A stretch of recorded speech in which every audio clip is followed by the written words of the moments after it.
Hey guys, Apollo here. For today's video, I'm going to be talking about the most popular drug in the world. The title gives it away, but it is caffeine that is the most commonly used drug in the world.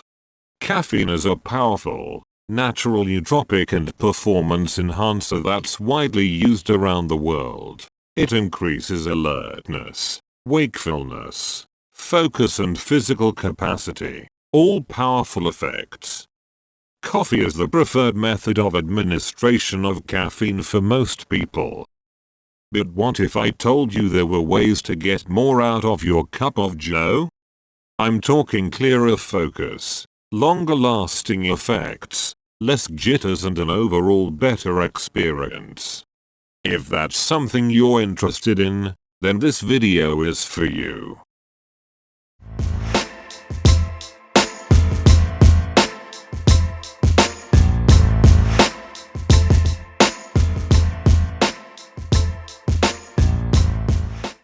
How not to drink coffee.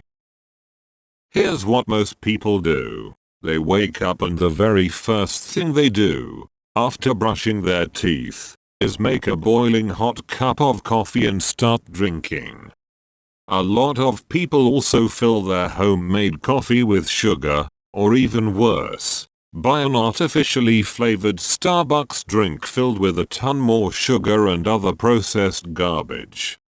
Even if they don't have sugar with their coffee, they often have a carb and sugar heavy breakfast, for example processed sugary cereal. This whole process is messed up for a number of reasons. First of all, when you wake up your body is in a dehydrated state.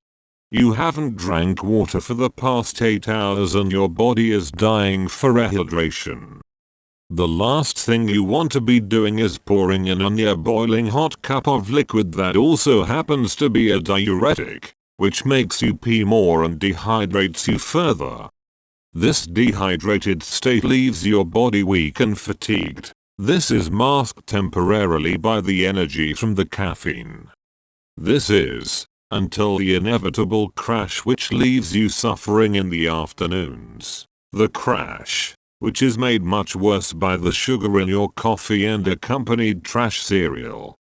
A sugar-heavy or even carb-heavy breakfast leads to blood sugar crashes later in the day.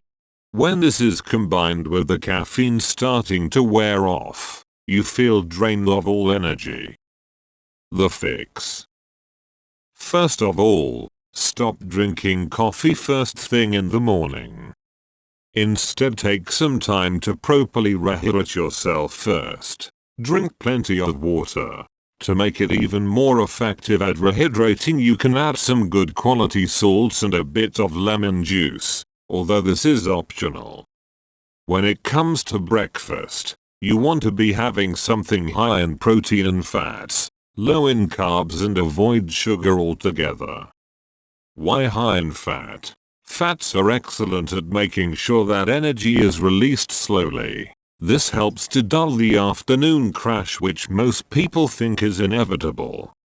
Another option is to skip breakfast altogether and just do intermittent fasting.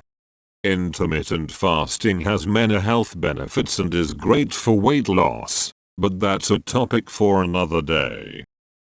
For the coffee itself, the simplest way to drink it is just on its own, black. This pairs very well with intermittent fasting.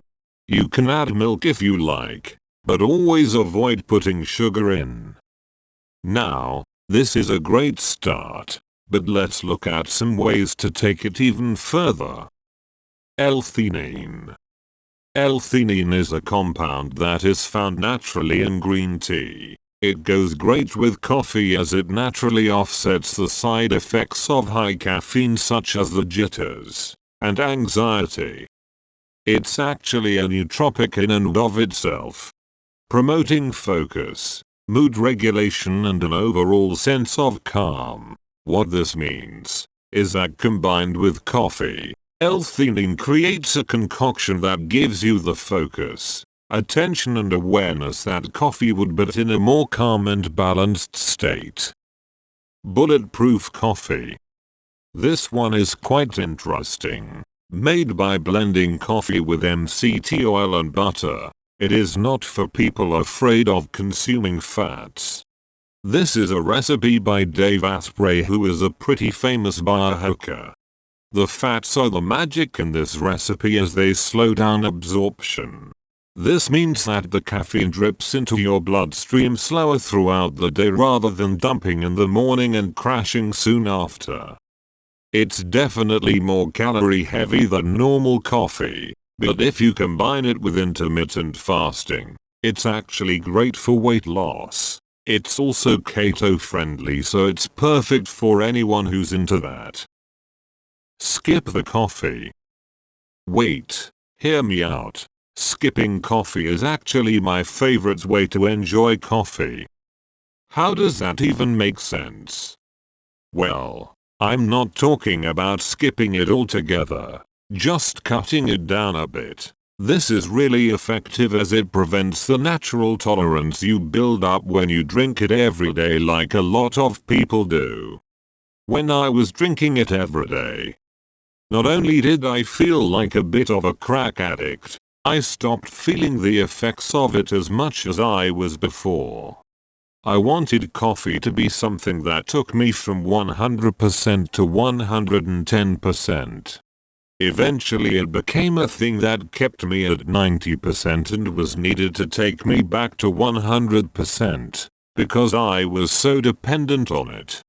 Once I started to only drink coffee a few days a week, I really started to feel the effects of it again.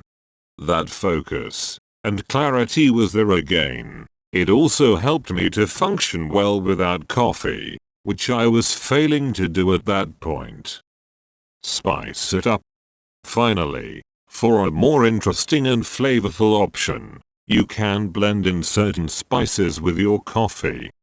These specific spices go well with coffee but also provide health benefits with take your coffee to the next level. Turmeric has anti-inflammatory and antioxidant properties. Ginger is an anti-inflammatory, antioxidant and helps with stomach problems. Cayenne pepper boosts your metabolism. Cinnamon. This is an antioxidant and also helps regulate blood sugar. That's it for this video. Coffee is something I enjoy a lot, so I was very passionate about this video. Definitely try out the tips mentioned, and drop a comment to let me know how you found them. If you enjoyed it, don't forget to like and subscribe, and I'll see you in the next video.